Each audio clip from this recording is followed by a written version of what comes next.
The moment you realize the next step isn't going to kill you, and that next step is the first step to evolving, changing, growing, and learning, and becoming literally the best version of yourself, that's the most beautiful thing. It's not going to kill you. And putting yourself in the game, you're giving yourself an opportunity to achieve something that everybody else said was impossible. Hey everybody, welcome to Impact Theory. You're here, my friends, because you believe that human potential is nearly limitless, but you know that having potential is not the same as actually doing something with it. So our goal with this show and company is to introduce you to the people and ideas that will help you actually execute on your dreams. All right, today's guest is one of the most prolific ultra-endurance athletes in the world. He's a Guinness World Record holder 2 times over. First, in 2010, he broke the record for half Ironmans by running 22 in a 30-week period. Then, not satisfied with that, in 2012, he set the record for most iron distance triathlons in a single year by doing 30. Then, because he didn't feel he'd been adequately tested yet, he set out to find the very limits of mankind's capabilities by completing 50 iron distance triathlons in 50 states in 50 consecutive days. He was told he was crazy, people doubted it could be done, but in his heart he believed he could find a way through. During the ordeal, he rarely got more than 4 hours sleep a night and all in a moving vehicle, had 5 small kids in tow, was so tired he'd fall asleep while eating, while talking, and most terrifyingly, while riding during the biking portions of the race. He suffered from catastrophic cramping, swollen feet, mangled toes, inclement weather, including extreme rain, extreme heat, and at one point getting hypothermic during his swim. But despite all of that, he still managed to finish. It is an accomplishment so incredible that ultra-endurance athlete and best-selling author Rich Roll called it one of the greatest achievements in the history of human endurance. 4-time Ironman world champion Chris McCormick has said of him that he has proven that if you want it badly enough, you can achieve anything. So please, help me in welcoming the man known as the Iron Cowboy, the incredible public speaker and coach, and the author of the Iron Cowboy, Redefine Impossible, James Lawrence. Thank you. Thank you for coming on the show. Absolutely. What you've done is pure insanity, and it would be crazy no matter who did it, but that just a few, years before you really got serious, you were huffing and puffing your way through a 4-mile fun run. Isn't that fun? That is so weird. Like, I really do want to dismiss you as just being like gifted in some way. This is my biggest pet peeve. Understandably so. Because like when somebody does something perceived as great, it's almost written off because they're assumed to be gifted. For sure. Like Shaquille O'Neal, dude's got some genetic freakness about him. When somebody says, you only accomplish this because XYZ, I don't like that. That's pretty understandable. What is it that you tap into, that you focused on? Is it just insane training? Is it mental toughness? Like, what have you done to be able to do this? Yeah, I always like to say that the secret to success is doing a lot of little things consistently over a long period of time. Like people see the headline, the 50, yeah, but they don't realize there was a decade that went into that. Of training and building up to it? Everything. You know, you can only get so physically fit for a challenge, and then at that point in time, your mind and your body have to come into alignment, and then the mind takes over. And, you know, one of the biggest questions I get is, how do I come or become mentally tough? And, you know, a lot of people say, oh, you're either born with it or is it something that you can develop? And I'm in the camp of it's a development process. Anybody can do it. And I mean, it started for me in 7th grade. I grew up as a wrestler in Canada. And I lost my very first match. In fact, I lost almost every match after that. Wow. the entire season. Why'd you keep going? Yeah, I just, you know, I'm the type of person that I don't love to be defined by those moments. It was like the 5K that I huffed or the 4-mile fun run. I don't like the word fun and run together. But Me either. Yeah. How many people do you see running around smiling? Yeah. But for me, I don't enjoy those moments to define me, and I wanna overcome that. And so I would wake up and study the sport and show up and you know, that you always hear, show up early and stay late. And I really did that. And by the time I hit my senior year, I went undefeated. Wow. And it's not because I had any talent. It's because I was willing to show up. That's really incredible. That notion of consistency, like your message is intoxicating to me, because I really want to believe that if you really want to do something, that it can be broken down systematically. So walk us through that, like what you were doing to your mind, what you were doing to your body post fun run. So you do the fun run, people are passing you with strollers, you're a little bit embarrassed, you don't like that.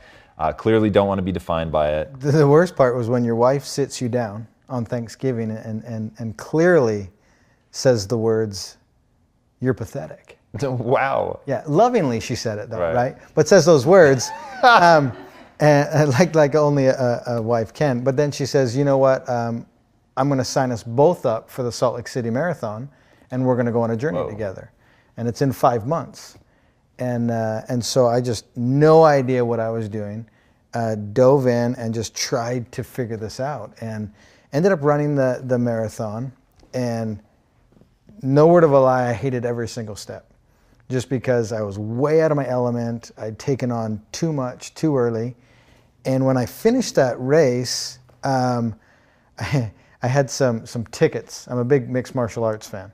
And there was a local event there, and I went to the fight to the fights with my buddy, and I was so exhausted I sat down to enjoy the evening.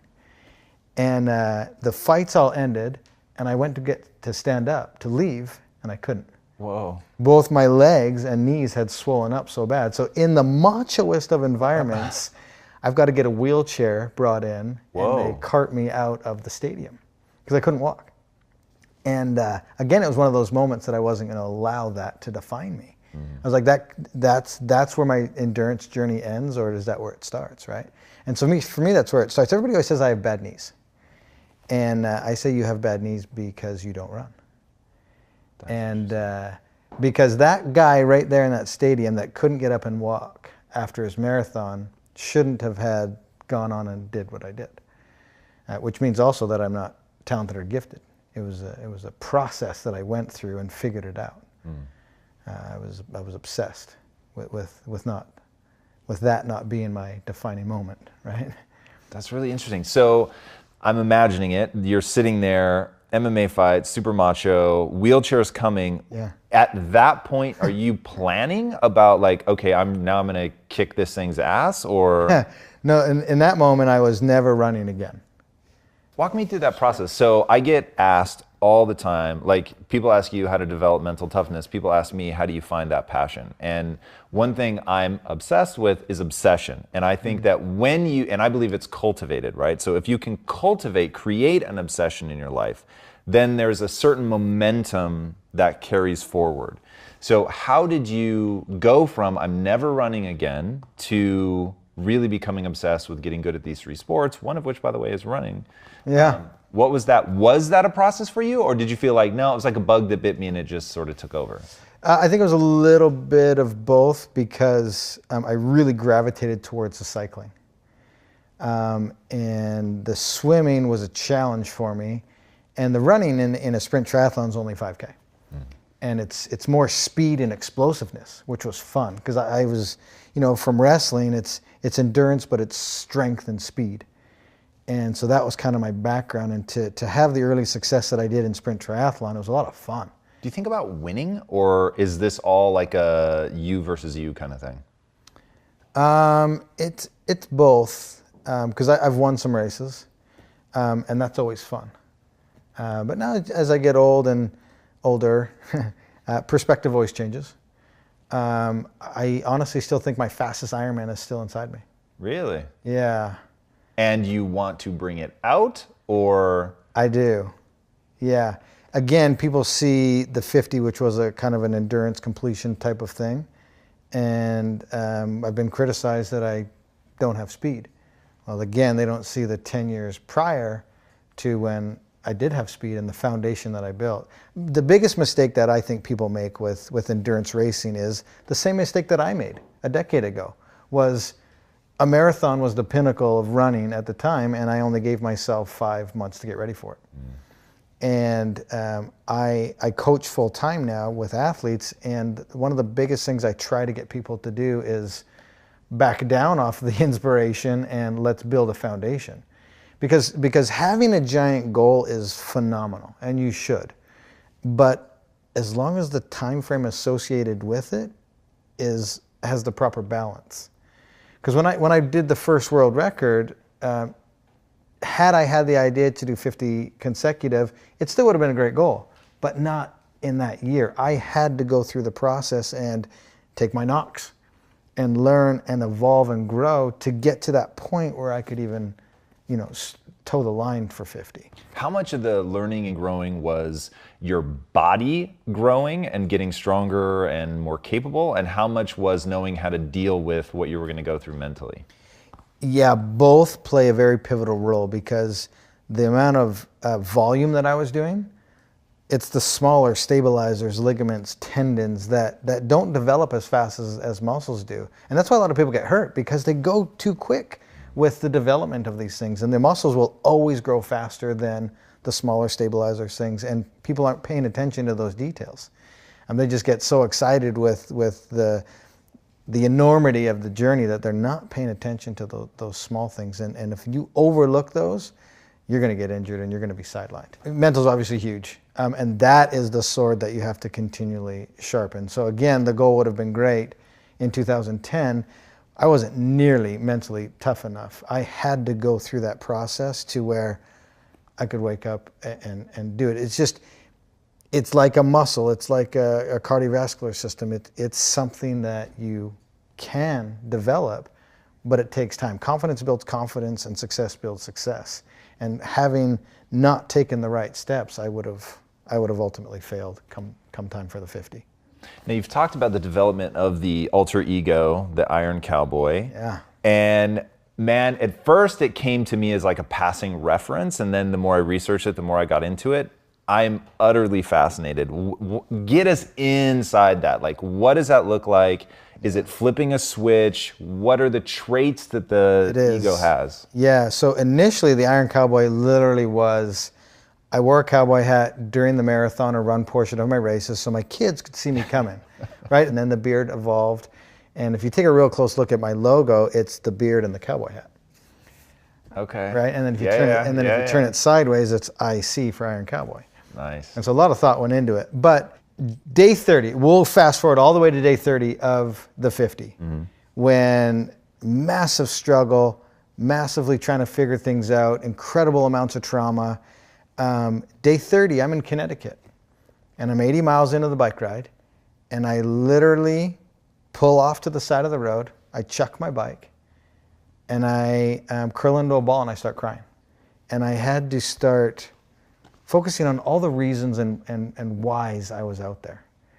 And by themselves, one reason was not enough for me to get back on my bike and do 20 more Ironmans.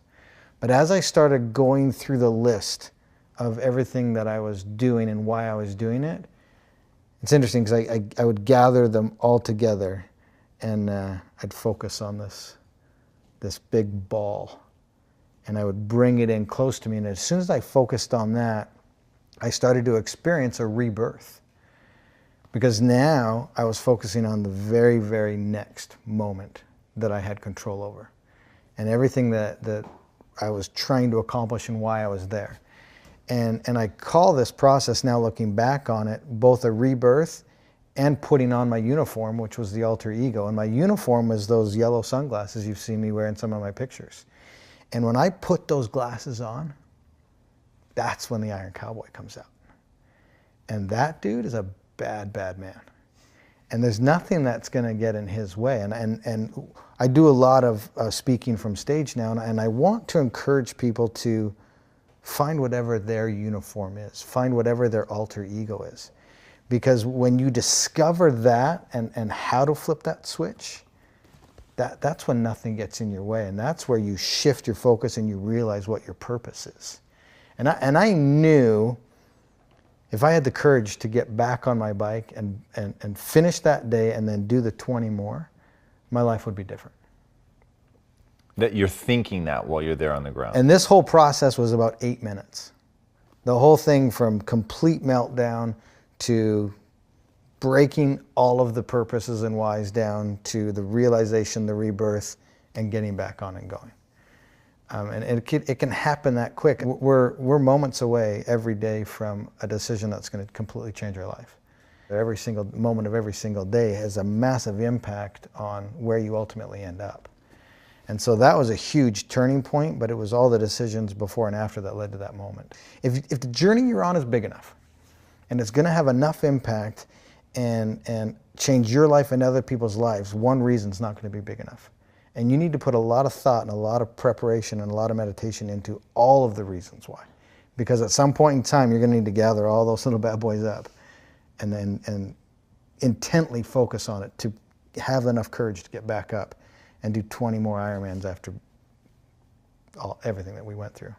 And let's talk about the whys for a second, because so putting you in context, I love how you've said, oh, when I tell people that I did this, everyone's assumption is that I'm rich and single. Yeah. And I'm married and I have five kids, sure. And we're not rich. So hearing some of the struggles that you guys went through, and like the kids having to sleep around the fireplace because there was no heater in their room, and living like literally near starvation wages, and yet you guys were setting these grand goals for the family.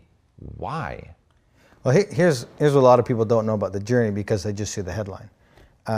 Leading up to a massive shift in our lives, I was middle America, owned my own mortgage company. I immigrated from another country and I was going to live the American dream. I was going to be a business owner and I had the future in my hands. Well, if you follow U.S. economics at all, in 2008, the mortgage sector got hit the hardest and we lost everything. We fought and fought and fought, and they just continued to take and take and take until they took it all. And again, it's one of those moments where you can allow it to define you and continue to beat you down, or you can look at it as a blessing and a turning point and turn it into a different future. And for me, it was the greatest thing that ever happened to me. Wow. To hit that rock bottom, because I would have never made the shift that we did, and I would probably still be miserable today writing loans. And it wasn't me. It wasn't who I am authentically. And once this happened and they stripped us away of everything, my wife and I sat down as a family and we talked about, what do we want to do? What direction can we take? What are our passions and how can we evolve and do something together? And we started to plot all of this out. And we were heavily, heavily criticized for the decisions we were making early on, but because people couldn't see the big picture. They couldn't see what we knew in our minds as far as where we were going. And like I said, it took a decade. But now looking back on it, it was just a decade. And we have the rest of our lives now to go have an impact and hopefully change a generation. I would have never, ever in my wildest dreams thought I'd be sitting somewhere like here, talking to you. I am currently booked in 40 countries. Whoa. To speak in the next 12 months. Wow, that is astonishing. So walk me through how you didn't panic when everything gets stripped away. Because in that moment, most people are in fight or flight, where literally blood has left their prefrontal cortex, their higher level cognition is gone, yeah. And they're not able to think clearly. Most people panic, take the first job they can or whatever. They certainly don't map something out that's a grand enough vision that they can survive criticism. Yeah, I'm very easygoing. And I had an upbringing where my mother is a dreamer. And she's never been able to figure out how to turn the dreams into something tangible or profitable. And then my dad is a blue collar firefighter. You work 40 years, you get a pension, and you take no risks. And I didn't love either of those paths. And so I married the two together in order to kind of make this person that could have success. And my personality to bring into that mix is a very calm and easygoing person that just goes with the flow. And I think it takes a dreamer with vision that has incredible work ethic, that has the ability to move and flow as things evolve and change. And to me, that is almost the perfect storm to achieve something that everybody has said impossible, because you have to be calm. You have to not listen to all of the chatter and the noise. You have to be able to block that out. You have to have extreme vision, and then nothing happens without that work ethic that I learned from my dad. And so that all of those things together is what allowed me to conceptualize and be calm in those moments, because I took all of these beautiful things that I'd learned in my upbringing and applied it towards this. How did you find your authentic self? Like, as it's all collapsing and you realize, hey, maybe this actually is a good thing, how did you then look inward and find what you and Sonny could collectively fall in love with? Yeah, I think for me it was the moment that I realized that I needed to stop listening to everybody else. We're surrounded today by people being satisfied with mediocre. And for me, as soon as I realized that I could believe in myself, and I had a supporting crew beside me and around me, that it opened up a lot of the doors. And the moment I used someone else's standard of excellence, that was just enough to get me moving. And then you need to put that person aside or look past that person and create or do you. Create your own lane.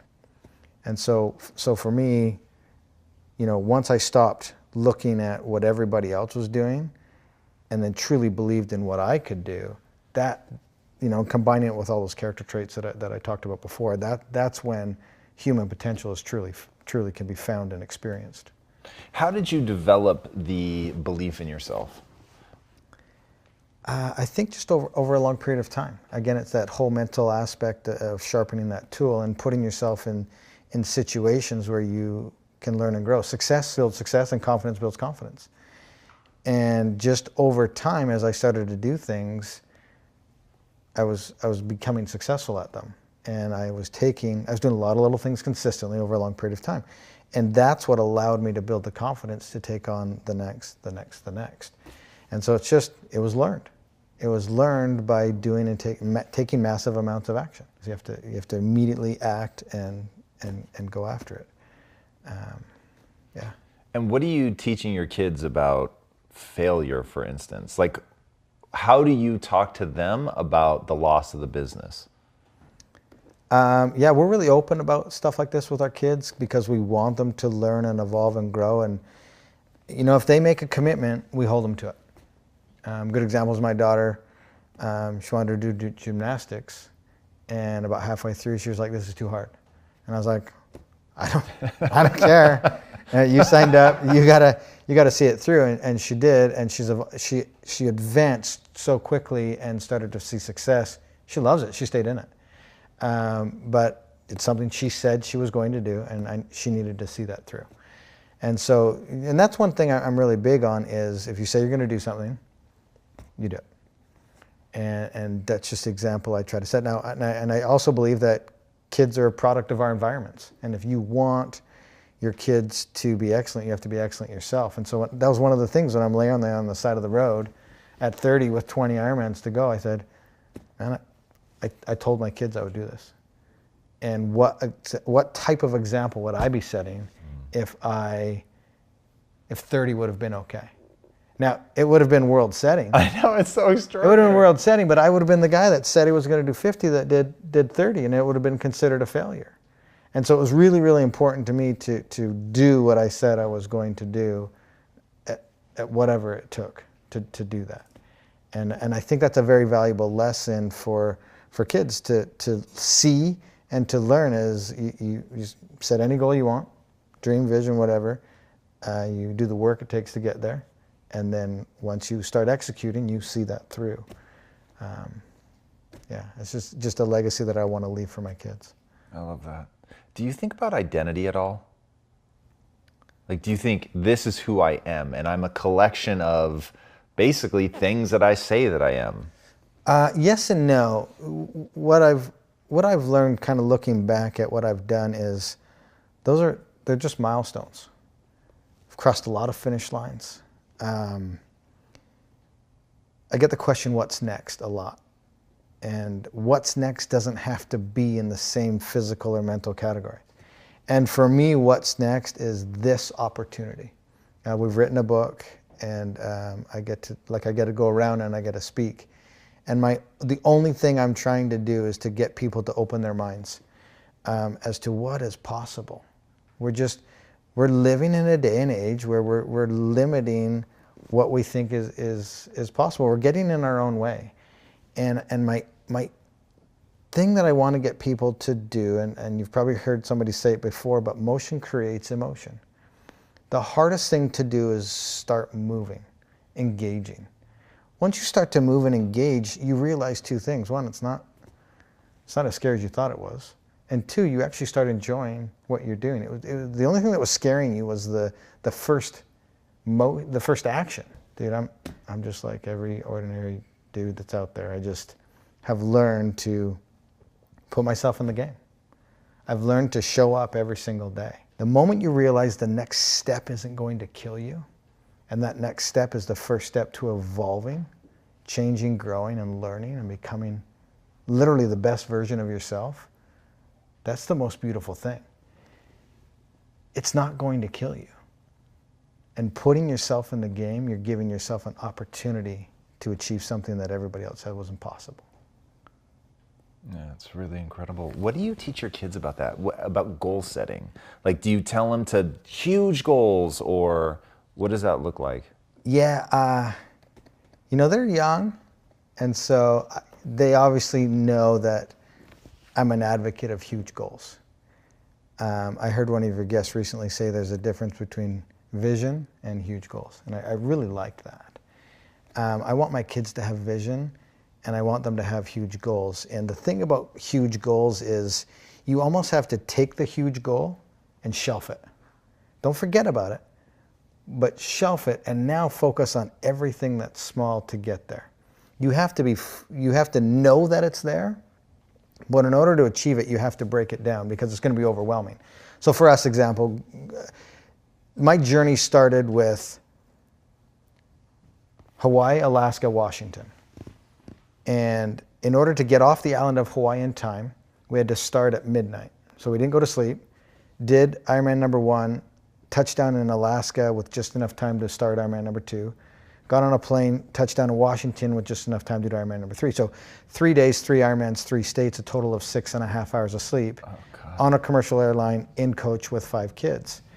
And so if you want to back yourself into a corner, this is the worst possible way to do it. Because I woke up on day number 4, overwhelmed, exhausted, with no clue how I was possibly going to do 47 consecutive more Ironmans. I mean, just massively overwhelmed. I knew what the goal was. I never lost sight of it. But believe you me, I had to focus on literally the next step. And that's when it started, so early on day number 4. I mean, we were dealing with such fatigue, I was falling asleep on the bike. I had to figure out and concentrate so intently to not fall asleep on the bike.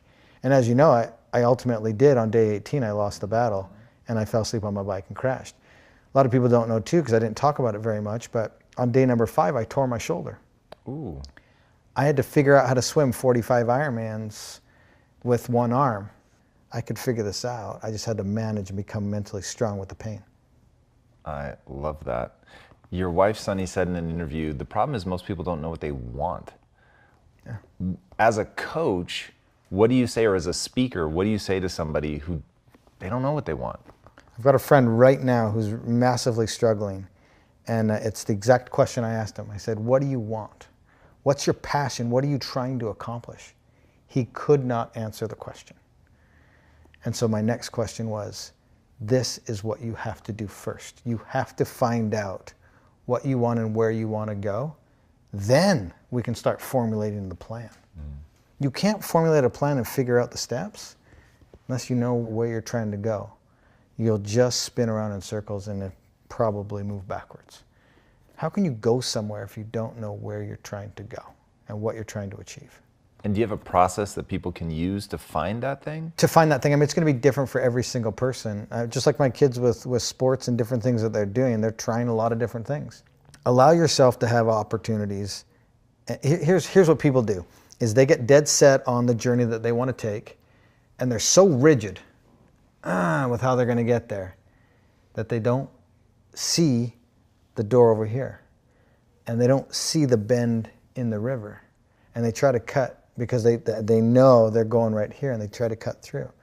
Well, they didn't know at this bend of the river there was a paradise and a picnic waiting for them that would have opened up a door. Maybe their sweetheart was waiting there for them. Don't be so rigid with how you're going to get there, because that's how you're going to discover what your passions are and who's supposed to be on your journey. And that's how truly you're going to discover what your passions are, by showing up every day, digging, grinding, hustle, whatever you want to call it, and being open to all the opportunities. Yeah, for sure. What's the relationship that you have to the negative voice in your head? Because I've got to imagine when you're running or swimming or biking and it hurts, it's kicking up the, you can stop, you should stop, what are you doing? Your foot hurts, your knee's swollen, right? Like, how do you deal with that? It knows to no longer even show up. Really? Yeah. So literally that isn't your struggle when you're competing? No. And I think it's because I overcame and I did the hardest thing that I've ever done. And now everything is an adventure. And it knows it has no space. And so you have, you know, my mother, I love her, and she always said to me, she said, and I know she didn't make it up, but she said 10% of life is what happens to you, 90% of life is how you choose to react to it. And I've even lessened that 10% of what happens to you, and the door's not even open. He's not welcome. And so he doesn't even come in, because I'll slam in his face. I say in one of my videos that you have to have 100, 200, 300% conviction on what you're doing. It's not even worth starting. Don't even bother. The panic button for us on the 50 or in anything that I do now, it doesn't even exist. It's not even an option. There's only problem solving. And if people can realize that there's always an answer or always a solution, then there is no room for criticism. And you quickly replace that with problem solving. If you're busy trying to solve problems, you don't have time to have that conversation with Mr. Negative or Mr. Doubt. Talk to me about that standard of excellence. You mentioned that earlier, and I didn't jump on it then, and I really want to jump on it now. I have a personal obsession with standards of excellence, with holding myself to a standard. And one thing that I've always struggled with is I hold myself to a ridiculous standard, which is the reason I've been successful, by the way. So like you, so the success that I've had in business is not because I presented any extraordinary talents or anything like that. My own mother quietly assumed I was going to fail. Like, just nobody ever really expected much from me other than me. And so I wanted to achieve at just an absurdly high level, but that meant that I had to be relentless on myself about it's not enough, it's not enough, it's not enough. You have to get better, you have to learn more, you have to learn faster, you have to be faster, right? Just like always about skill acquisition. So it was only very briefly about something external, and then very quickly became about the internal journey of just getting better and better and better. But then I don't hold other people to that standard. And I always thought that was a good thing. And now I'm going through this period where I think it's one of the biggest mistakes I've ever made in my life as a leader is to not hold other people to my standard and to let people off the hook. But I don't know if I'm right. And so I'm really hoping you got some answers for me. Yeah, for me, one thing I've learned is I can't change anybody. They have to be in a space and ready to do it and do it for themselves. And so for me to hold somebody to my standard, I think is somewhat unfair. Now, I hate excuses. I hate entitlement.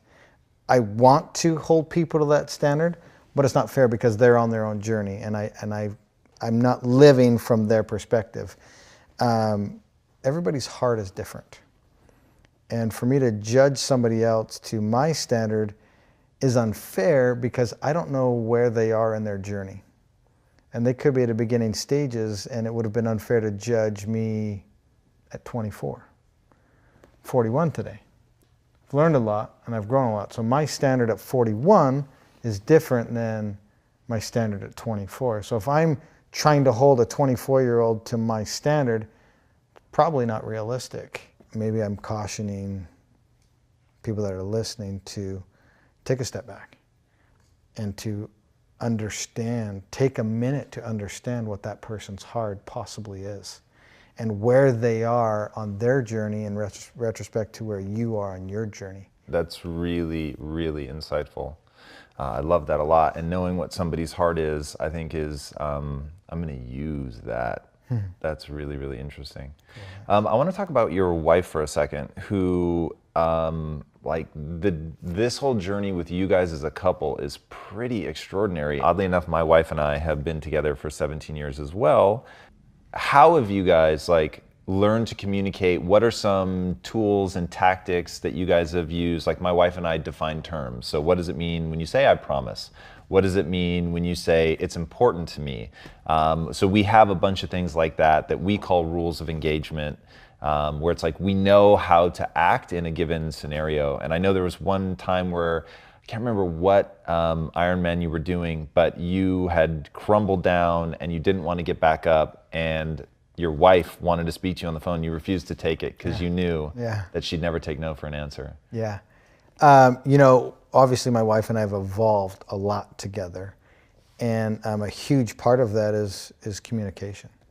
And we do the same thing with our kids. Dude, if you're struggling in what you're doing and getting on the same page, over communicate, and then just love each other for who they are. All right, before I ask my final question, where can these guys find you online? Everything is on ironcowboy.com, and all the links and everything are on there. All my social media is Iron Cowboy James, and it's all there. Nice. What is the impact that you want to have on the world? Man, the impact. I am not here today to change anybody. And we just had a good conversation about people at different times of their journey. And for me, I literally just want to have people understand that you have to move to start feeling something. And if you move and start feeling something, you're on your way to the best version of yourself. And the impact that I want to have is just to have the ability to get you to live outside of the existence that you're in, and to open it up to what's truly possible. And if I can just get people to understand that you're in your own way, and to open up Pandora's box, per se, then you'll truly find what your limits are. And I hope that you don't find your limits, that you exceed your limits. I love that. James, thank you so much for coming on. It was amazing. Guys, trust me when I say this is a world that as you go in, you are truly going to be empowered. There's something about watching another human being struggle with their own limitations to overcome the unimaginable, and the way that he documented his journey so that you're really there with him, whether you're watching the videos, the documentary, reading the book, all of it really invites you inside his mind so that you can understand what he had to overcome, so you can understand how he functions with his kids, his wife. It is this absolutely incredible story of making no excuses, of being able to do all of this stuff with a family without huge financial backing. It's really just about somebody that dared to have a huge audacious goal, and I hope everybody heard, then break it back down to what's the step I need to take today? How do I execute today? How do I get better? To have that plan of execution in order to be able to pull off the grand thing that you want to do, and knowing that he did it not from some extraordinary